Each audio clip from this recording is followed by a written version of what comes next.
simplicity, and then you have the ambiguity. Saul's father, who was a furrier, was a great paper cutter artist, and Saul always talked about the paper cuts his father would do, these rather primitive sort of cut-out shapes. And he always felt his father's artistic talents came through that.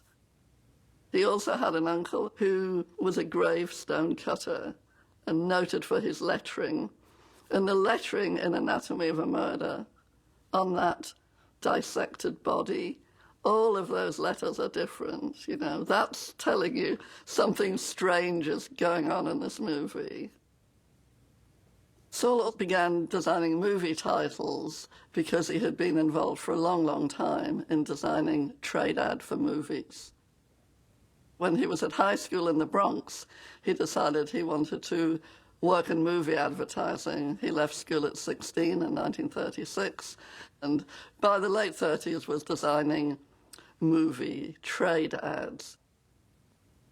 He didn't understand why people didn't make the trade ads much better, and that was his long-term goal, to improve trade ads. And actually that's how he met Preminger. It was through Preminger wanting to find a better advertising campaign for The Moon is Blue. That was the beginning of basically Preminger recognizing this great design talent. And that was only 1 year after Saul Bass had started on his own. I think in the 40s, titles had become particularly conventionalized and dull. It would often be, you know, titles rolling against the static background, a piece of parchment if it was a medieval period, or maybe a castle, a Western landscape, or a cowboy, painting of a cowboy, if it was a Western. And that was one of the things that Preminger hated, the rigid conventionality of that. Around 1949, but particularly in the early 50s, there's a lot of evidence of other directors thinking very hard about how they open their movies. And I think that's perhaps most apparent with Wilder, Preminger, John Ford. There's some very exciting things beginning to go on. For Bass, that included Hitchcock, who knew a hell of a lot about graphic design. He was very up with it. He kept up with all the latest graphic design journals. And Billy Wilder, who was also really very, very interested in design. Wilder was a friend of the Eameses, and that's actually how Wilder and Bass hooked up. Saul always said that Otto Preminger had the best sense of design of any director that he knew. For Saul Bass, Otto Preminger was a person that challenged him most in terms of design and pushed him. And Saul used to say the end result he thought was much better because of this director taking a very, very personal influence. And instead of saying, that's fantastic, or I don't like this, I don't like that, he would say why he didn't like something. As everyone knows, Preminger was extremely opinionated, and they had lots of disagreements. They had lots of major, major fights. Saul always called them fang-bed battles. So that's how Preminger and Bass came together. The titles for Man with a Golden Arm were such a huge success in '55 that they brought Saul Bass pretty much instant fame, because he had made abstract graphic symbols move, and this was a great thing. It was taking modern art to the cinemas. And actually, I think Charlie Watts of the Rolling Stones puts it very, very well, because he said, Man with a Golden Arm, people are blown away, it's so fantastic, but maybe you don't quite know the name Saul Bass. So in 1955, he becomes very famous. Then St. Joan, these wonderfully lyrical sequences, and a fantastic poster, a fantastic advertising campaign, followed by Bonjour Tristesse, color sequence, very, very lyrical again, and another stunning poster. After Anatomy of a Murder, he says, then Bass was God. in a way, Anatomy of a Murder consolidated Bass's fame. By then he had so many title sequences under his belt, and here was yet another absolutely fantastic one with Preminger. And the other important thing about Preminger and Bass is that because Preminger is an independent director-producer, and he is very forceful to say the least, he pushed and pushed for Saul to be able to do not only the title sequence, but all the advertising.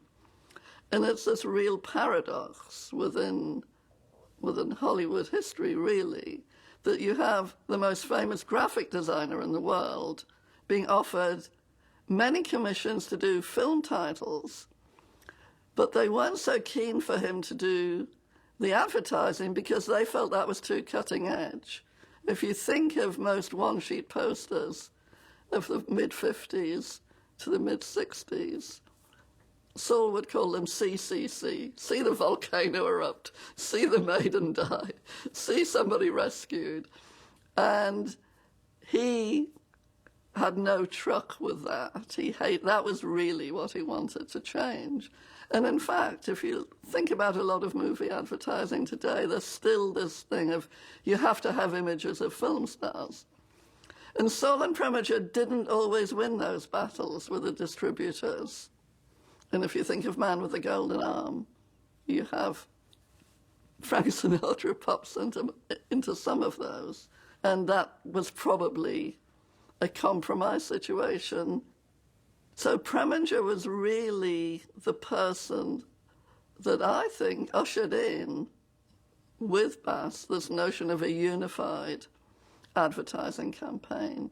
And if you look at Anatomy of a Murder and a lot of the other Preminger ones, that's when I think you see Bass at his best, this ability to take a graphic idea, but then riff and riff and riff.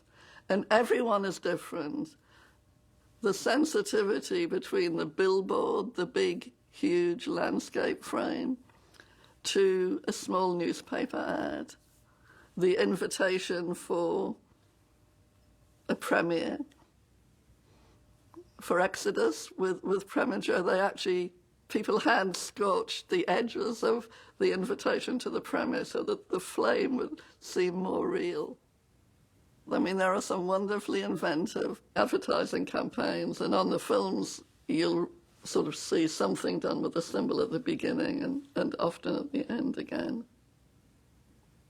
Advise and Consent is a great advertising campaign. You know, the simple idea. So what is Advise and Consent about? It's about politics in Washington and all the dirt and everything that goes around that, all the, machinations. Saul takes the notion of taking the lid off politics. And the press book is a government briefcase. One of the things that we have for that is a lot of drawings for symbols. And a lot of those are around politicians. They're all black and white drawings.